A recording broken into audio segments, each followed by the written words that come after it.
Alright, We Bare Bears is show as Cartoon Network's most recent show and has been receiving positive reception from most people, and you know what? I like it. It looks like a nice show. I wouldn't call it all that great, but it's good. Just good.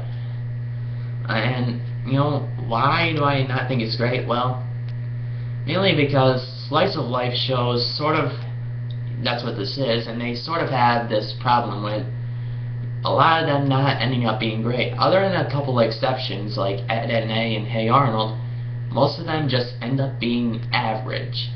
But this is above average, but not really far up there with one of the best shows ever. But you know what? It's good. I'm not bashing the show, but because it is a solid show.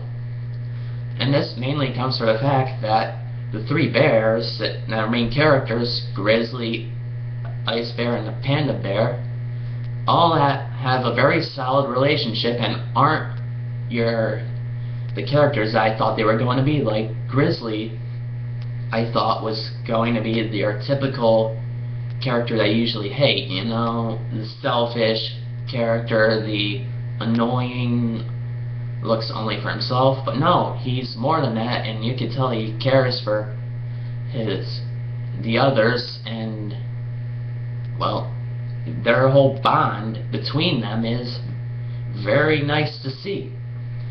And the episode I decided to pick out was Burrito, because it has been getting somewhat of a comparison to an episode of another show that is not well received, and saying it's been done better. But we'll get to that a little later. But first, let's start with the episode. It begins with the three bears going to this Mexican restaurant where they're getting burritos, and the grizzly bear decides to take a challenge. And I was already thinking of man versus food. I know probably some of you were thinking of man versus food when you were seeing this part of the episode, I'm pretty sure. So basically he goes through the challenge in record time, and then they end up giving him this huge burrito, basically. And then he's unable to beat it, so he decides to take it around, and he ends up becoming friends with it. Huh. Sounds familiar, doesn't it? Not well. Then the episode goes to show how much he's sort of starting to obsess with it. And the other two brothers, I think they're brothers, I can't remember, but the other two see this, and they are really caring of him, I think, and they do end up seeing that a lot of people are falling through this, so they wanted to prevent him from going any further.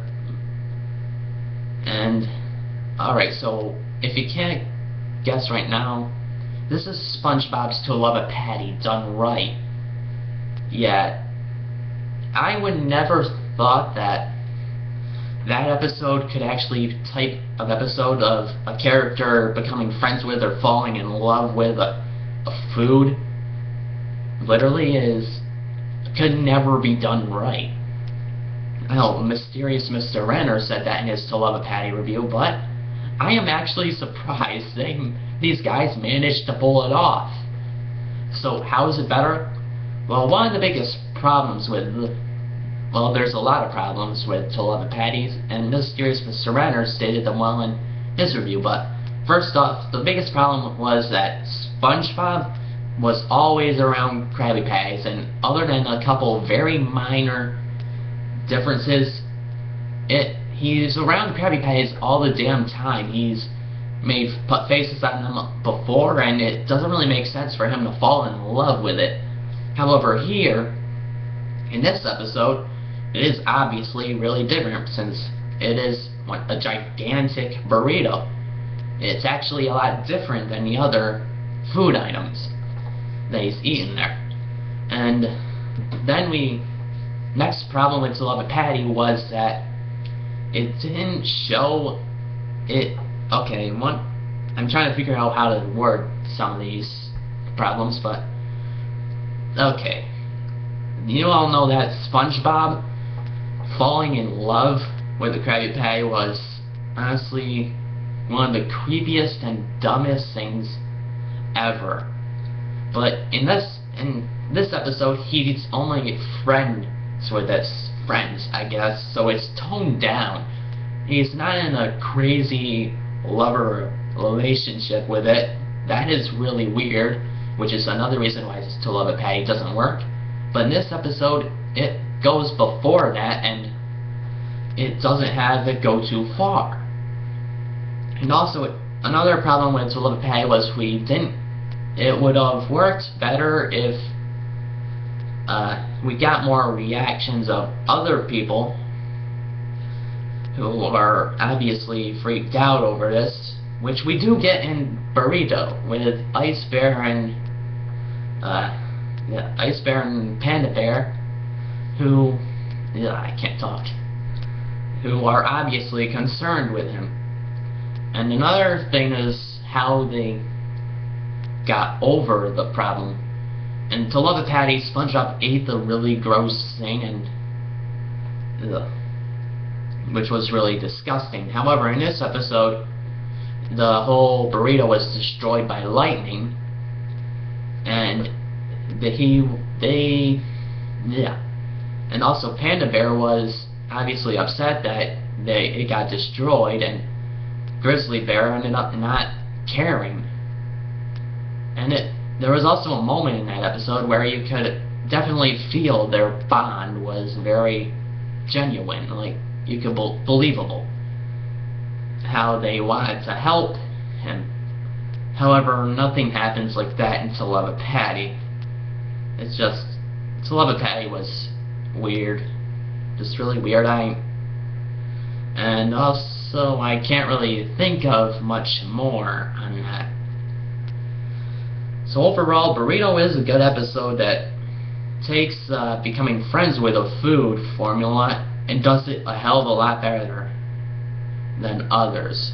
I honestly did not expect this to be good, or the show to be good. I didn't expect that. But you know what? I'm liking it, and I'm glad that it's doing well, and I'm excited to see what they have next later on in the show. So overall, good episode. So what do you think about this and the comparisons to Love a Patty and Burrito? Do you think they sort of mean something, or nothing? Do you like it? Do you hate it? Blah blah blah. Like, comment, subscribe, and cliched stuff. Squid Baconator signing off. Good day.